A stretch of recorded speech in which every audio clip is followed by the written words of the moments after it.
Todos sabemos aquí que desde noviembre del 2020, 29 de noviembre del 2020, que se dio los primeros allanamientos y arrestos en la madrugada con respecto a el proceso seguido en detrimento de Juan Alexis y compartes, que es la forma en la que tradicionalmente se denominan los procesos. Usted le pone el nombre de quien es presuntamente la cabeza y compartes a los demás. Empezó una estrategia mediática en la República Dominicana con respecto a los procesos dentro de la efigie de los procesos de corrupción. Inclusive se instauró como una frase importante, socorrida en todos los medios a forma de broma y las redes sociales: duerma con ropa, aludiendo una violación fragante a los derechos humanos de una de estas personas que al ser allanado estaba en pijama y aún así fue sacado de su casa y fue puesto en todos los medios ese video con este señor en pijama. A partir de allí empezaron los nombres y los motes. El primer nombre fue Antipulpo y así siguió.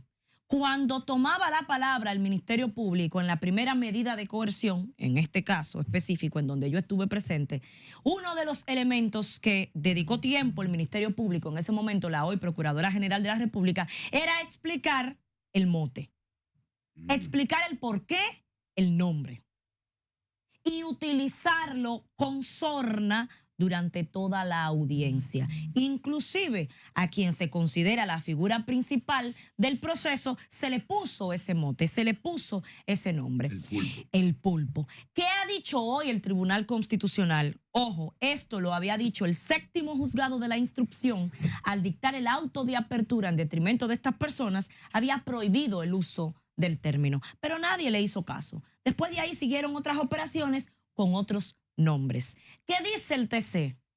Ciertamente el Tribunal Constitucional prohíbe el uso de estos nombres porque entiende el Constitucional, sin ánimos de ser genio para esto, yo creo que no hay que ser ni siquiera abogado, que esta situación ciertamente riñe y violenta la dignidad humana de las personas, pero que también, y para mí es algo quizás un tanto más peligroso, vulnera el principio de inocencia. Cuando una persona empieza a ser investigada y es sometida a un proceso hasta que la Suprema Corte de Justicia no confirme la sentencia, es una persona que todavía es inocente. Le dan una condena aquí en primer grado, por ejemplo, y todavía existe la posibilidad de que termine siendo inocente, como en el caso llamado Odebrecht, por ejemplo. Por ende, dice el tribunal que cuando se instala estas campañas mediáticas de denominar a un proceso y a una persona con un mote en la psiquis de las personas e inclusive de los jueces, se puede instalar poco a poco la preocupante percepción de que esa persona es culpable, sin que siquiera se haya desvelado la prueba. Miren lo peligroso que es eso.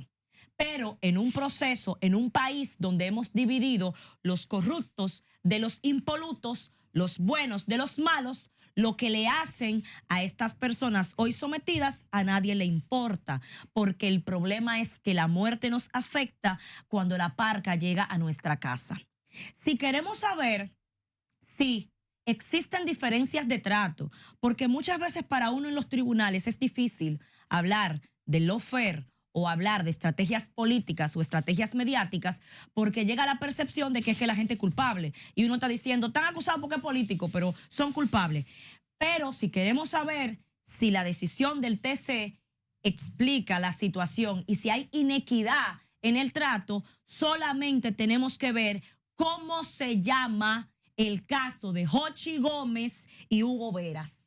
Mientras que todos los procesos vinculados al PLD le denominaron Antipulpo, Medusa, Coral, Calamar y una serie de cosas, el de Jochi Gómez y Hugo Veras se llama semáforos. Semáforos. Apuntemos la diferencia que está marcando la forma en la que presuntamente se persigue justicia en la República Dominicana. Yo lo veo distinto. Yo lo veo diferente. ¿Tú lo ves distinto al Tribunal Constitucional? No, yo lo veo diferente. El tema. Primero, no es nuevo. ¿Por qué no es nuevo? Hay una práctica del Ministerio Público, del Ministerio de Interior y Policía y de la Policía Nacional de hacer bullying con acusados. El bullying es una práctica que ha sido denunciada en el mundo, que no es más que la burla sobre aspectos del otro. El mote, el alias, el llamar de una manera despectiva, provocando burla a una persona o a un expediente. Lo primero que se hace por recomendaciones de carácter político,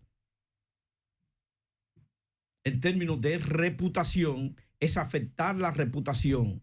Se pone allí un sujeto y se dice o se indica el nombre de una persona que está siendo perseguida o buscada por cualquier delito y se dice fulano de tal, el chivirico, el baboso,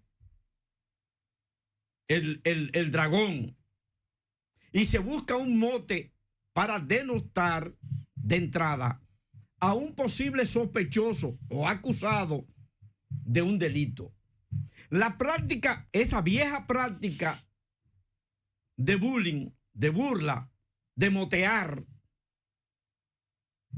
se acrecienta y se coloca encima de expedientes judiciales de todo tipo, acusados de todo tipo. Y entra eso dentro de un afán que tiene que ver con la lucha política en el caso de los expedientes.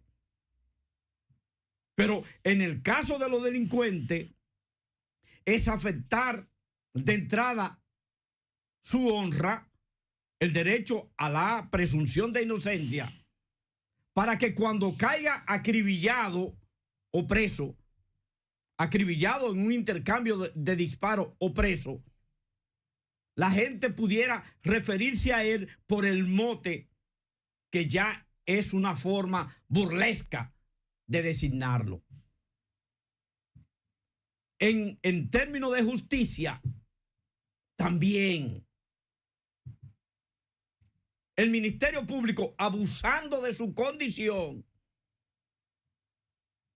en el quehacer de justicia, ha hecho de eso una práctica. Ahora la sentencia 0225 de este año, del 2025, del Tribunal Constitucional, intenta ponerle un stop al bullying, a la práctica del bullying, de la burla delictuosa, porque es un delito en el que incurre el Ministerio Público, es un delito en el que incurre la Policía Nacional, es un delito. Es un delito. Y quieren asesinar honras y buscan maltratar sospechosos cometiendo un delito.